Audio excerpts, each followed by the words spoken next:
नमस्कार, खबरें अब तक में आपका स्वागत है। मैं हूं आपके साथ पवन शर्मा। खबरें अब तक में आज बात होगी सीरिया में हुए तख्ता पलट की, राहुल गांधी की फायदेमंद और जातिगत राजनीति की और टूटने की कगार पर पहुंचे इंडिया गठबंधन की। इन सभी मुद्दों पर विस्तार से करेंगे चर्चा, लेकिन इससे पहले आइए नजर डाल लेते हैं इस वक्त की हेडलाइंस पर। राजस्थान सीएम भजनलाल शर्मा के काफिले से भिड़ी कार, 3 सुरक्षा कर्मी गंभीर रूप से हुए घायल। 99% शादी में पुरुषों का दोष, बेंगलुरु इंजीनियर के सुसाइड केस पर कंगना रनौत का विवादित बयान। लखनऊ के सिनेमा हॉल में पुष्पा 2 के शो के दौरान जमकर चले लात घूंसे, मची अफरा तफरी। महाराष्ट्र में अंबेडकर की मूर्ति के अपमान पर परभनी में हिंसा, गुस्साए लोगों ने की आगजनी।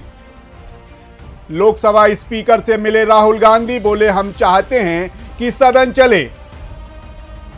पीएम मोदी से किरेन रिजिजू की मुलाकात, धनखड़ के खिलाफ अविश्वास प्रस्ताव पर चर्चा। सोरोस से कांग्रेस का क्या रिश्ता, राज्यसभा में बोले जेपी नड्डा। दिल्ली में अपने बलबूते पर चुनाव लड़ेगी आप, केजरीवाल ने खारिज की गठबंधन की बात। सोने चांदी के बड़े रेट, 800 रुपए के उछाल के साथ 69,200 रुपए पहुंचा गोल्ड। 3 दिनों की गिरावट के बाद बाजार में हरियाली लौटी, सेंसेक्स निफ्टी मामूली बढ़त के साथ बंद।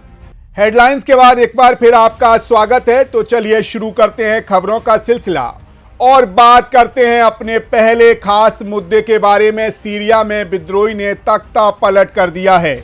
इसके बाद से वहां की सड़कों पर हालात बदलते नजर आ रहे हैं। हर तरफ लोग तानाशाही से छुटकारा पाने के बाद जश्न मनाते दिख रहे हैं। हालांकि आगे के हालात क्या होंगे इसके बारे में अभी कुछ नहीं कहा जा सकता।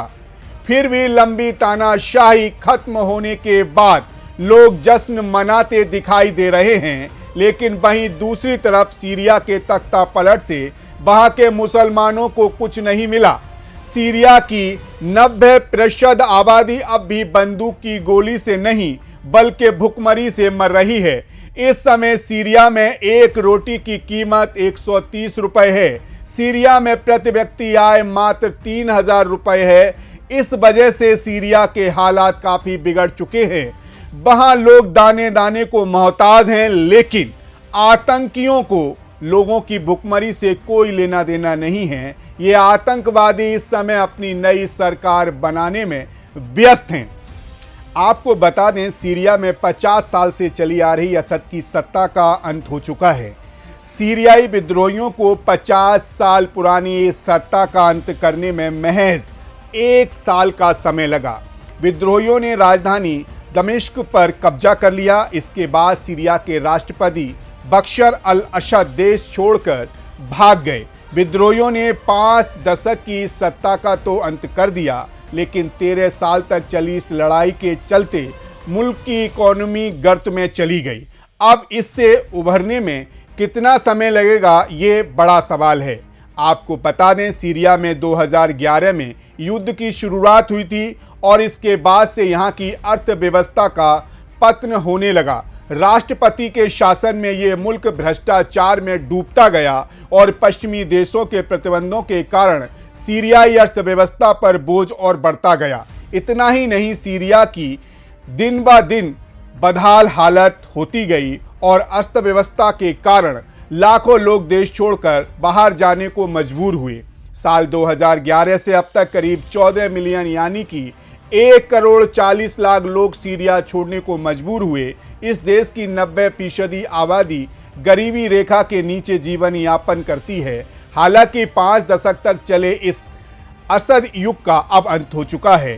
खैर, इसी के साथ खबरें अब तक में रुक करेंगे अगली रिपोर्ट्स की ओर।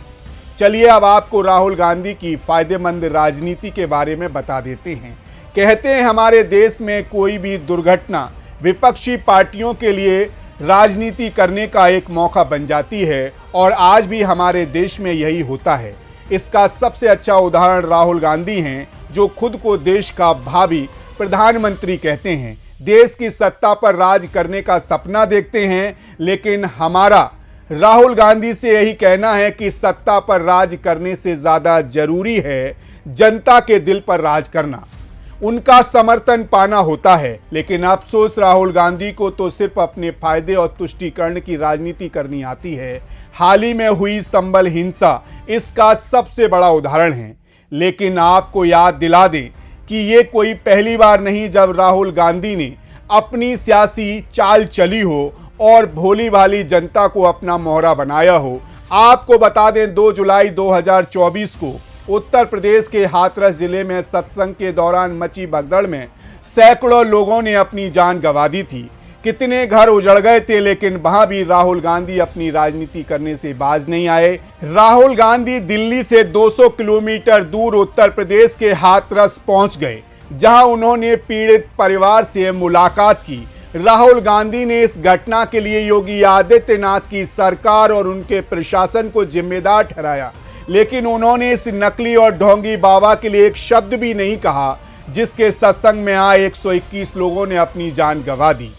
राहुल गांधी ने शायद यही सोचा होगा कि अगर वो हाथरस जाकर इन पीड़ित परिवारों से मिलेंगे तो वो दलित वोट बैंक को और ज्यादा मजबूत कर पाएंगे, क्योंकि उत्तर प्रदेश में दलितों की आबादी लगभग 20% है। ये बहुत बड़ी आबादी है जो किसी भी चुनाव की दिशा को मोड़ सकती है। लेकिन आज हम राहुल गांधी को 2 मुफ्त की सलाह देना चाहते हैं। पहली सलाह ये कि हाथरस के बाद राहुल गांधी को तमिलनाडु भी जाना चाहिए था, जहां 65 लोगों की नकली शराब पीने से मौत हो गई थी और ये सारे लोग भी इसी दलित समुदाय के थे। लेकिन राहुल गांधी ने इन 65 दलित की मौत के बारे में एक बार भी अपना मुंह नहीं खोला। राहुल गांधी अब भारत के नेता प्रतिपक्ष हैं और उन्हें दलगत और जातिगत राजनीति से ऊपर उठकर और निष्पक्ष होकर मुद्दा उठाने चाहिए। उनके लिए उत्तर प्रदेश के लोग और तमिलनाडु के लोगों को एक बराबर रखना चाहिए और उन्हें कोई भी मुद्दा ये सोचकर नहीं उठाना चाहिए कि उस प्रदेश में विरोधी दल की सरकार है या फिर उनके सहयोगी दल की। इसीलिए उन्होंने जो भेदभाव किया है वो ठीक नहीं है। अगर उन्हें वाकई देश का प्रधानमंत्री बनना है तो उन्हें इन सब चीज़ों से ऊपर उठकर सोचना होगा। खैर, इसी के साथ खबरें अब तक में रुक करेंगी अगली खबर की ओर। महाराष्ट्र विधानसभा चुनाव के बाद से ही इंडिया गठबंधन में भूचाल मचा हुआ है। समाजवादी पार्टी समेत कई दलों ने गठबंधन में कांग्रेस की अगुवाई पर सवालिया निशान लगा दिया है। हालांकि लोकसभा चुनाव में यूं ही तो कांग्रेस विपक्ष की बड़ी पार्टी रही, लेकिन गठबंधन के दलों के लिए ये वैसा विश्वास अर्जित नहीं कर पाई जैसा एक लीडर पार्टी के लिए जरूरी है। तभी तो गठबंधन की जमीन खिसकने में देर नहीं लग रही है। इस बीच सपा मुखिया अखिलेश यादव ने ऐसा स्टैंड लिया कि फिर से इंडिया गठबंधन की एकता हिलने लगी है। दरअसल बंगाल की मुख्यमंत्री ममता बनर्जी ने हाल ही में एक इंटरव्यू में ये कह दिया कि अगर उन्हें मौका मिलेगा तो वह इंडिया गठबंधन की कमान संभालने को तैयार हैं। उनके इस बयान के बाद इंडिया ब्लॉक के कई नेता खुलकर उनके समर्थन में आ गए। वहीं समाजवादी पार्टी ने भी ममता को लीडर बनाए जाने की बातों को अपना सांकेतिक समर्थन दिया। पार्टी के प्रवक्ता ने बीते दिनों कहा कि अगर ममता के नेतृत्व की बात चल रही है तो इस पर विचार किया जाना चाहिए। हालांकि इस संभावना के काफी सच होने के अनुमान भी हैं। बीते कुछ समय से सपा नेता अखिलेश यादव और कांग्रेस के बीच कड़वाहट दिख रही है। ऐसे में ये तो साफ हो चुका है कि इंडिया ब्लॉक में राहुल गांधी के सपोर्ट में बहुत कम लोग बचे हैं। जम्मू कश्मीर के मुख्यमंत्री उमर अब्दुल्ला के तेवर भी तेजस्वी यादव जैसे ही लगते हैं। ये बात अलग है कि वो खुलकर कुछ नहीं बोल रहे हैं। लालू यादव की तरह साफ साफ ना सही, लेकिन शरद पवार ने भी ममता की राह आसान कर दी है। इसीलिए अगर राहुल गांधी दखल देना या क्षेत्रीय दलों के खिलाफ बयानबाजी बंद कर दें तो शायद ये इंडिया गठबंधन बच पाएगा। ऐसे में लगता नहीं कि ममता बनर्जी बहुत दिनों तक इंडिया ब्लॉक में चल पाएंगी। अगर दिल्ली चुनाव जीत गए तो केजरीवाल फिर से दावेदार हो सकते हैं। मतलब राहुल गांधी की चुनौतियां तब तक खत्म नहीं हो सकती जब तक कांग्रेस का कोई बेहतरीन प्रदर्शन सामने नहीं आ जाता। और ये मौका या तो 2026 के केरल चुनाव में मिल सकता है या फिर अगले आम चुनाव 2029 में। खैर, जाते जाते आपको एक और अहम मुद्दे से रूबरू करा देते हैं जो बेहद ही है आपके लिए। बीते दिनों बेंगलुरु की एक कंपनी में बतौर एआई इंजीनियर का काम कर रहे 34 साल के अतुल सुभाष मोदी ने खुदकुशी कर ली। वजह थी प्रताड़ना। सुसाइड से पहले उन्होंने तकरीबन 1 घंटा 20 मिनट का वीडियो भी पोस्ट किया, साथ ही 40 पन्नों का सुसाइड नोट भी लिखा। इसमें उन्होंने पत्नी निकिता और उनके परिवार वालों को अपनी मौत का जिम्मेदार बताया। सुसाइड नोट में अतुल ने बताया कि निकिता और उसके परिवार वालों ने उन पर घरेलू अहिंसा, हत्या की कोशिश, दहेज, प्रताड़ना समेत 9 केस दर्ज करवा दिए थे। अतुल और निकिता की शादी 2019 में हुई थी। अतुल ने बताया कि शादी के बाद से ही निकिता और उनके परिवार वाले किसी न किसी बहाने से उनसे पैसे मांगते थे, लेकिन आत्महत्या जैसा ठोस कदम उठाने वाले अतुल सुभाष अकेले नहीं। विश्व स्वास्थ्य संगठन के मुताबिक दुनिया भर में हर साल 7 लाख से ज्यादा लोग आत्महत्या कर लेते हैं।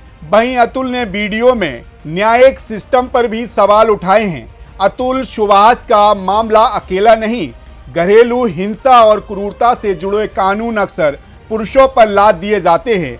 इसी साल सितंबर में सुप्रीम कोर्ट ने घरेलू हिंसा कानून और धारा 498 को सबसे ज्यादा दुरुपयोग किए जाने वाले कानूनों में से एक बताया था। आज हमारा सवाल यह है कि एक 34 साल का आदमी 5 लोगों का नाम लिखकर गया है अपने इस सुसाइड नोट में। क्या इन सभी लोगों को गिरफ्तार किया जाएगा? और इस लिस्ट में सबसे ऊपर एक जज का नाम है। इस जज पर कौन सा कानून लागू होगा? इसीलिए अब ऐसा कोई वैवाहिक मामला सामने आता है तो पुरुषों को सबसे पहले दोषी मान लिया जाता है, उनका शोषण होता है, लेकिन उन्हें कोई सहानुभूति नहीं मिलती, जिसकी वजह से उनके पास आत्महत्या करने के सिवा दूसरा कोई विकल्प ही नहीं बचता। फिलहाल आपकी इस मुद्दे पर क्या राय है, हमें कमेंट करके जरूर बताइएगा। तब तक आप मुझे दीजिए इजाजत और आप बने रहिए सी न्यूज़ भारत के साथ। हर खबर आपके साथ, आपके हाथ।